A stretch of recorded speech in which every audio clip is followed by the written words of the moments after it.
pagbinatasan sa isa ka taga Rojas City. Ginatuman pa bala naton ang mga nakadak-an nga mga tradisyon?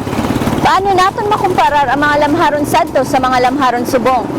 Mga abyan, maayong aga. Ako si Jackie Lo Ilisan, kag-updi niya ako sa pagsabat sang sini nga mga pamangkutanon diri sa Rojas City. Palangga ko ini segment sa pagbago program.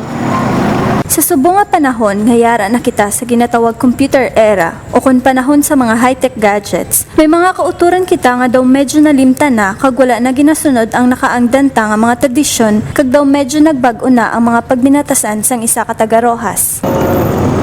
Sagtong una, pag-abot ng kakna ang alas 6, nagapundo ang tanan nga pumuluyo sang syudad kung mabatian na ang pagtunog sang lingganay sang simbahan agod sa pagpangandi sang orasyon. Dako ang nangin kontribusyon sang simbahan sa pagbinatasan sang aton mga katigulangan sadto nga panahon. Masami nga nagamano ang mga kabataan sa ilang mga ginikanan kag katigulangan sa pagtupa sang alas 6 ang gabi kag sa ululupod nga pagpangagdi kag pagrosaryo sang pamilya sa tagsa ka orasyon. Apang sa paglipas sang panahon, medyo malaka na gid lamang naton makit-an nga may nagahimo sang sini nga tradisyon.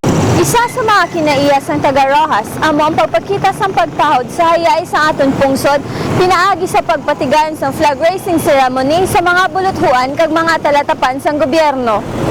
Sang una, kung may ginapatigayon nga flag raising ceremony, nag-obligar gid nga magpundo ang mga umalagi nga pumuluyo kag mga salakyan bilang paghatag sang katahuran sa aton nga Philippine National Flag sandig sa Section 21 sang Chapter 1 sa Republic Act 8491 nga nagasiling. An act prescribing the code of the national flag, anthem, motto, coat of arms and other heraldic items and devices of the Philippines nga may nakaigo nga pinalidad sa mga maglapas sini. Apang sa subo nga panahon kag dalaman sang kasakuon, may pila kita nga mga kauturan nga wala na nagatuman sang nasambit nga kasuguan.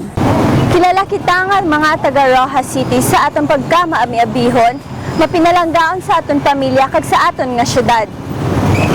Madamo kita sa mga paginawing nga kabahin sang aton tradisyon bilang mga taga Rojas City, kapisnon kag bilang isa ka Pilipino. Madamong gid nga salamat sa inyo pagtutok sa sini nga segment kag updi niyo ako liwat sa aton masunod nga topiko diri sa Rojas City. Palangga ko ini.